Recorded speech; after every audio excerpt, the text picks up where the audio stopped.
ചേട്ടൻ വന്നല്ലേ, സേട്ട ചെയ്യാൻ വന്നല്ലേ, പേട്ട തുള്ളാൻ വന്നല്ലേ, വേട്ടയ്യനല്ലേ എന്ന് പറയുന്ന പോലെ മുംബൈ വാങ്കഡെ സ്റ്റേഡിയത്തിൽ ചേട്ടൻ ഷോ, ചേട്ടൻ മാജിക്. 42 പന്തുകളിൽ നിന്നും 89 റൺസ് എന്ന ഇൻഡിവിജ്വൽ ടോട്ടൽ നേടിക്കൊണ്ട് സഞ്ജു സാംസൺ വാങ്കഡെ സ്റ്റേഡിയത്തിൽ എല്ലാവരെയും എഴുന്നേൽപ്പിച്ച് നിന്ന് കൈയടിപ്പിച്ചു.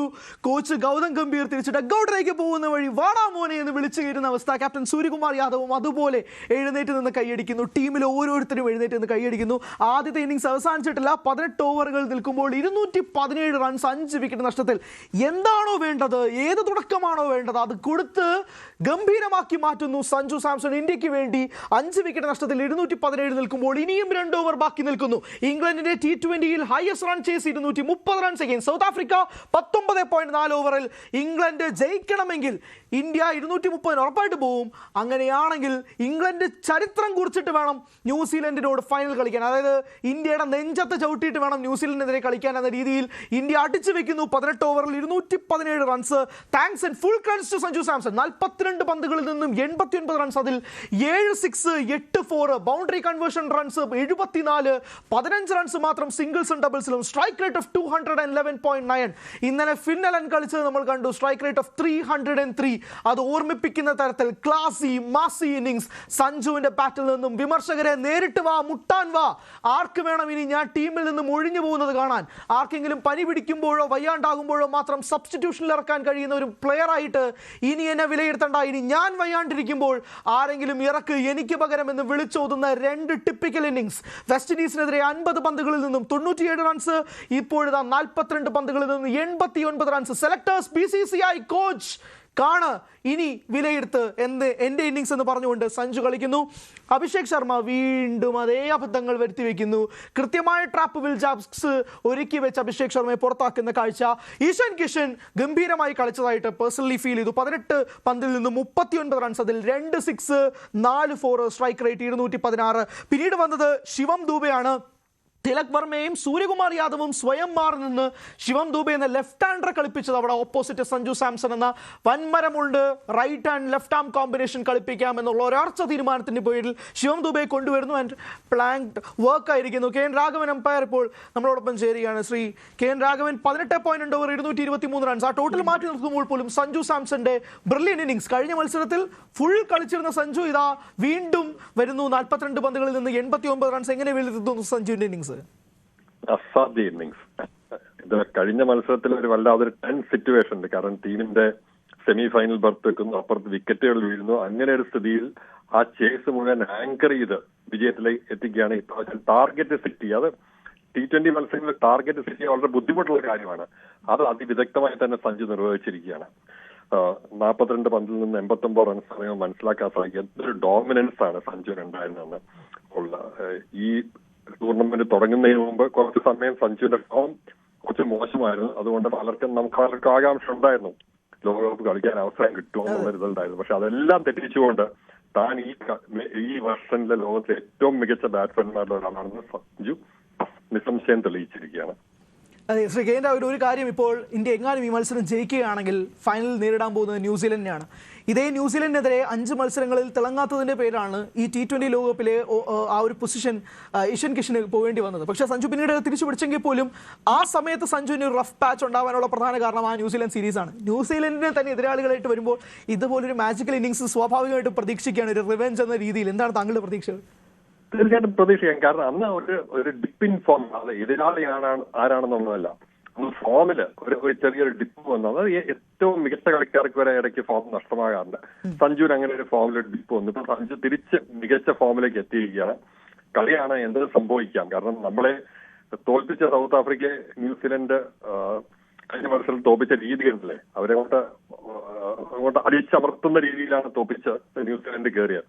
അതുപോലെ തന്നെ സഞ്ജുവിന്റെ തിരിച്ചുവരവ് നമ്മളെല്ലാവരെയും സന്തോഷിപ്പിച്ചു, അതേപോലെ തന്നെ അത്ഭുതപ്പെടുത്തുകയും ചെയ്തു. കാരണം ഈ കഴിവൊന്നും നമ്മൾ ന്യൂസിലൻഡിനെതിരെ കണ്ടില്ലല്ലോ എന്നാണ് നമുക്ക് തോന്നുന്നത്. അതൊക്കെ കളിയിൽ ഉണ്ടാകുന്ന ഒരു കാര്യമാണ്. ഒരു ബ്രീഫ് റഫ് മാച്ച് എന്ന് പറയാൻ സഞ്ജുവിന്റെ കരിയറിലുണ്ടായത്.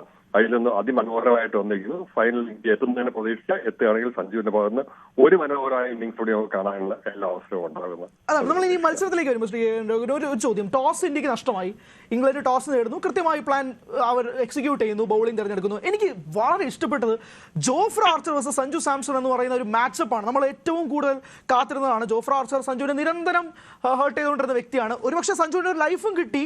ആർച്ചറിന്റെ പന്തിൽ ഹാരി ബ്രൂക്ക് നഷ്ടപ്പെടുത്തിയ ഒരു ക്യാച്ച് അത് മാറ്റിവെച്ചാൽ പോലും ജോഫ്ര ആർച്ചറിന് അടിച്ച അടി, ഫൈൻ ലെഗ്, പോയിന്റ്, മിഡ് ഓണിലേക്കൊക്കെ അടിക്കുന്ന ക്ലീൻ സ്ട്രൈക്ക് ആണ്.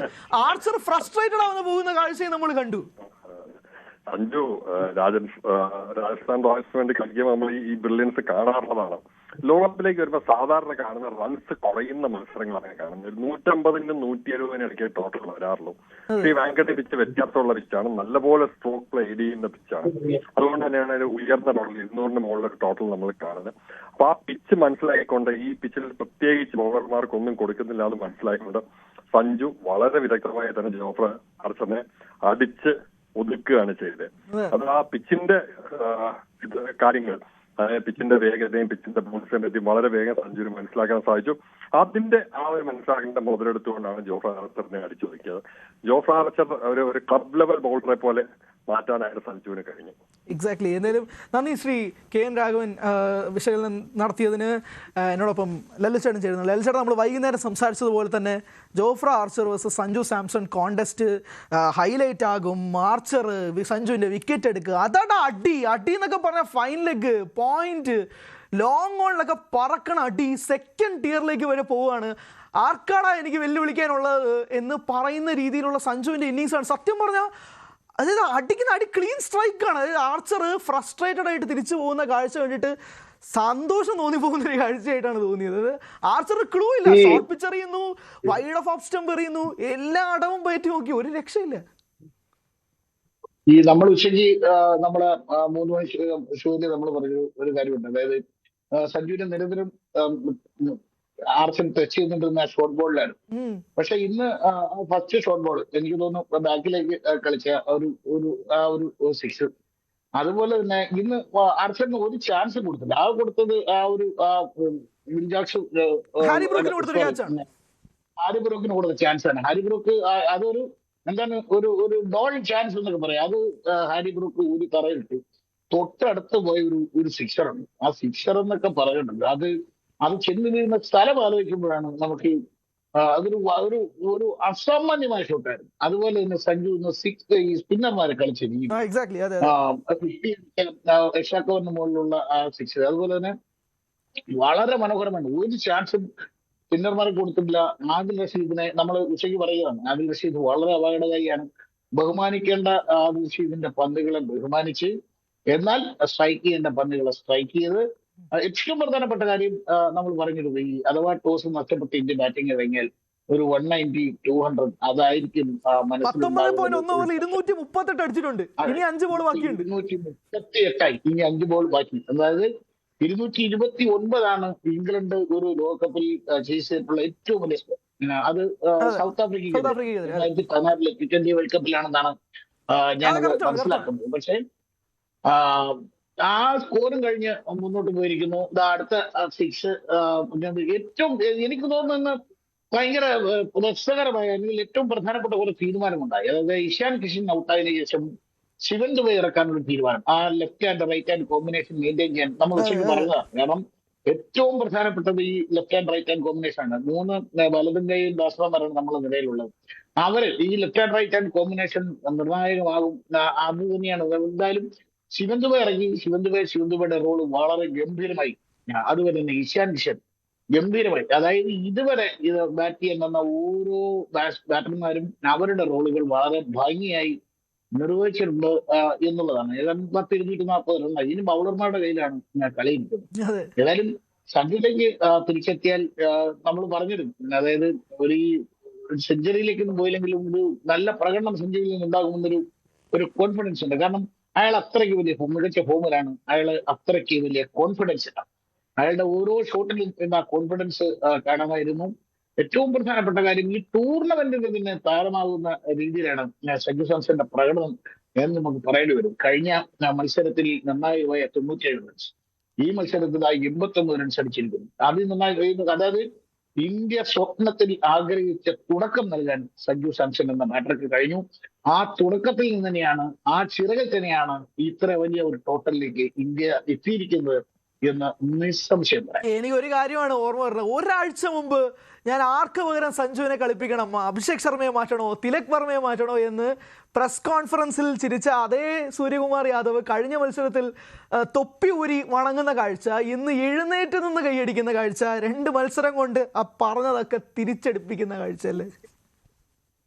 അതായത് ഹരി, നമ്മൾ ഒരു ശരാശരി ക്രിക്കറ്റ് പ്രേമിയെ സംബന്ധിച്ച്, അല്ലെങ്കിൽ ഒരു സാധാരണ ക്രിക്കറ്റ് പ്രേമിയെ സംബന്ധിച്ച് ഈ സഞ്ജു ഇന്ന് കളിച്ച രീതി, അത് ക്രിക്കറ്റ് നന്നായി മനസ്സിലാക്കിയുള്ള ക്രിക്കറ്റ് കളിക്കുന്ന മനുഷ്യനെ സംബന്ധിച്ച് രണ്ടുപേർക്കും ഒരുപോലെ ആനന്ദം നിറയുന്ന ഒരു കളി. അതായത് ഈ നമ്മൾ ഈ തല്ലുകൊല്ലൽ അല്ലെങ്കിൽ അനാവശ്യമായി വലിച്ചുവാരി അടിയൊന്നുമില്ല, പക്ഷെ എന്തൊരു എലഗൻസ് ആണ്. ഇടയ്ക്ക് എപ്പോഴും കമന്റേറ്റർമാർ പറഞ്ഞു ശ്രദ്ധിച്ചു, അതായത് ഈ രോഹിത് ശർമ്മ പീക്ക് ഫോമിൽ എത്തുമ്പോൾ കളിക്കുന്ന ഒരു സംഭവം ഉണ്ടല്ലോ. അതായത് ഈ രോഹിത് ശർമ്മയുടെ ആ സ്വതസിദ്ധമായ ഭൂമിയിലേക്ക് എത്തിയല്ല കളി കണ്ടുകൊണ്ടിരിക്കുന്ന ഒരു അഴകാണ്.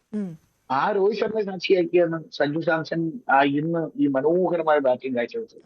അതായത് 6 എന്നൊക്കെ പറഞ്ഞ് 12 റണ്ണൊക്കെ കുടിക്കേണ്ടി വരും ഓരോ ഷോട്ടിന്. അതുപോലുള്ള ചില ഇഷറുകളൊക്കെ പോകും. അതുപോലെ തന്നെ ഈ ഫസ്റ്റ് ബൗണ്ടറി സ്പിന്നർമാരെ കളിച്ച് പോയിന്റ് കൊണ്ട് നിന്ന ബൗണ്ടറി നമുക്കറിയാം കഴിഞ്ഞ കളിയിൽ. അതായത് ഈ സ്വതവേ സഞ്ജു ലക്ഷ്യ സ്ട്രോങ് പ്ലെയർ ആണ് എന്ന് പറയുന്ന സഞ്ജു ഇന്ന് ഗ്രൗണ്ടിന്റെ 4 വാർഡ് പിന്നെ ഷക്കറിന്റെ മുകളിൽ കൂടെ ഒക്കെ 6 അടിക്കുക എന്നുള്ളത് പറഞ്ഞ നിസ്സാര കാര്യമല്ല.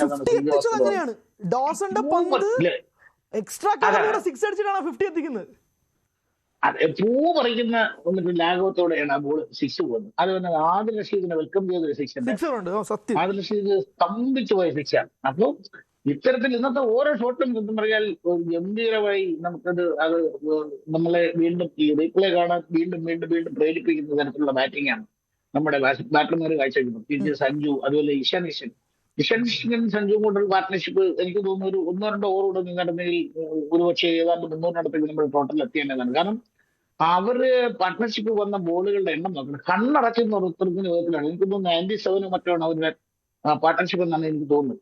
കണ്ണടച്ച് തുറക്കുന്ന വിധത്തിൽ ആ പാർട്ട്ണർഷിപ്പ് എത്തി. നമ്മൾ ഉച്ചയ്ക്ക് പറഞ്ഞു ഇന്ന് അഭിഷേക് ശർമ്മയെ മറ്റേ ഓഫ് സ്പിൻ കെണിയിൽ വീഴ്ത്തി എന്ന് നമ്മൾ പറഞ്ഞതുപോലെ തന്നെ അത് തന്നെയാണ് സംഭവിച്ചത്. വിൽജാക്സിന്റെ ബോൾ കണക്ട്. കൂടുതൽ വാർത്തകൾക്ക് News 18 Keralam YouTube channel subscribe ചെയ്യുക.